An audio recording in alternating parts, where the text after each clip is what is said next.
Raccoon is a crucial part of Guardians of the Galaxy 3. Time and time again, we get to see flashbacks of Rocket during his time with the High Evolutionary, and how he went from being a little raccoon to the Guardian we know today.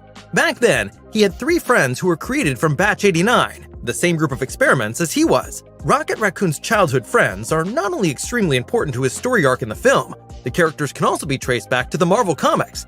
The scenes of the 4 pals made a lasting impression and brought tears to the eyes of countless moviegoers. That's reason enough for us to take an in-depth look at their story.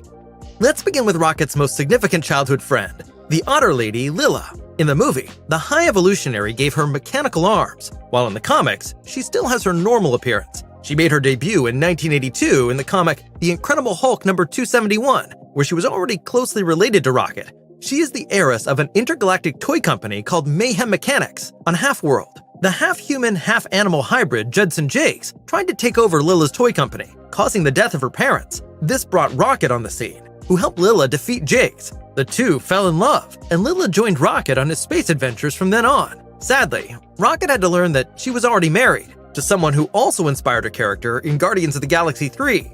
The character in question is Floor, the no longer sweet-looking rabbit.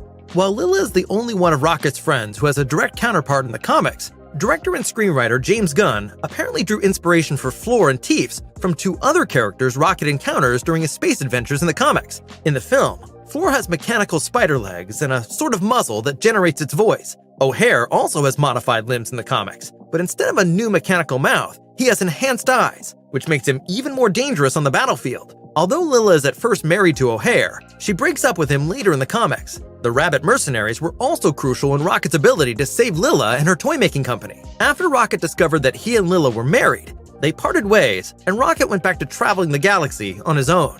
The trio is completed by Teefs, the walrus. In the movie, he seems a bit slow and as if he was not the brightest. Modified, he sits on a mechanical wheelchair. His name comes from the fact that he has the biggest teeth of the 3 animals. His comic book origins go back to Walrus, Lilla's uncle and one of Rocket's most loyal comrades in arms. Walrus and Rocket have a long history, dating back to the war for control of Lilla's toy company. Over the years, he's repeatedly saved Rocket from dicey situations, including an epic battle against Blackjack O'Hare and the Black Bunny Brigade. A special feature are his modified tusks, with which he can even shoot.